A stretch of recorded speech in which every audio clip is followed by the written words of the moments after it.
Welcome to today's deep dive. We're looking at a stack of tactical analyses, financial models, and some breaking sports reports today to unpack this massive managerial shakeup at Liverpool Football Club. I mean, imagine reaching the absolute pinnacle of your profession only to be handed your walking papers like 12 months later. Yeah, it's wild. It's less like firing a CEO and more like, I don't know, swapping out a Formula One engine mid-race, or like the hero saves the day in a blockbuster movie and then just gets recast in the sequel. Right, and that engine swap is happening right now at Anfield. Arnslot's time at Liverpool is officially over. We are looking at a remarkably compressed timeline here, going from lifting the Premier League trophy to unemployed in just one single year. Wow. I know. The team had a pretty disappointing campaign. They finished fifth and missed their domestic targets. Which is crazy to think about. But to his credit, Slot bowed out gracefully, right? Like he left a really classy farewell message. He did, yeah. He thanked the supporters and made a point to state that the club remains part of Europe's elite, totally ready for continued success. But I have to push back a bit on this whole narrative. Wait, you win the title and get fired a year later just because you finished fifth. I mean, is modern elite sports really just this ruthless revolving door? Well, yes and no. There's a very mechanical reason behind this rapid pivot, and it is entirely financial. Okay, so it's about the money. Always. You have to look at the massive economic chasm between Champions League revenue, which you get for a top four finish, and the Europa League payout a club gets for coming in fifth. Right, the payout drop-off is huge. Exactly. In the modern Premier League, missing out on that top tier doesn't just bruise a team's pride. It can entirely derail a club's 5-year financial model. Oh, I see. Yeah. Liverpool's ownership simply could not afford the compounded losses of a second year operating on Europa League economics. So because that financial penalty is so severe, they didn't just need a replacement, they needed a guaranteed system fitter to immediately correct course.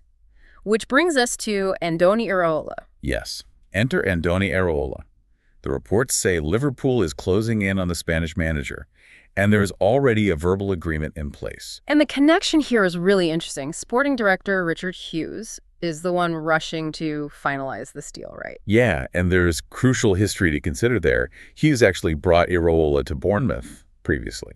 So, he intimately understands how Iraola operates and trusts his methodology. So he's basically getting the band back together, bringing his favorite leader to a much bigger stage. But let's be real for a second. Guiding Bournemouth to their highest league finish in history is a great achievement. Oh, absolutely. But a mid-table finish is worlds away from the pressure cooker of Anfield.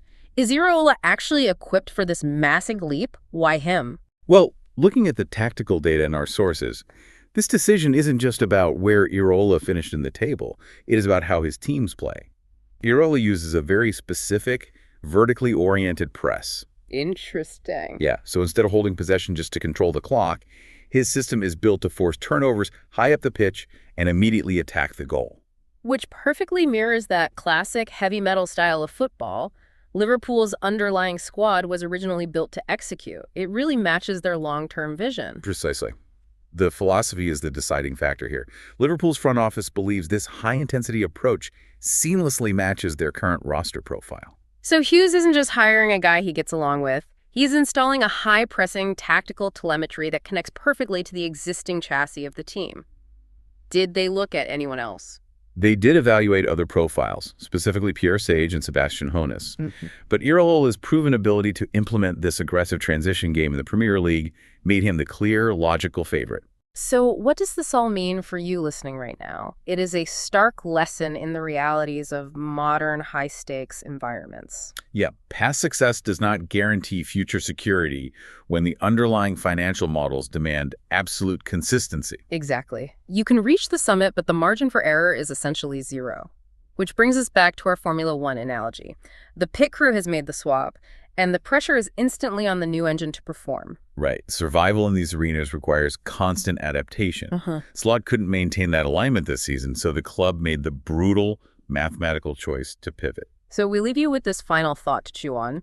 If delivering a Premier League title only buys a manager one bad season before the financial realities kick in, how long will Iraola's high-intensity style actually keep the bosses happy before the extreme pressure mounts all over again?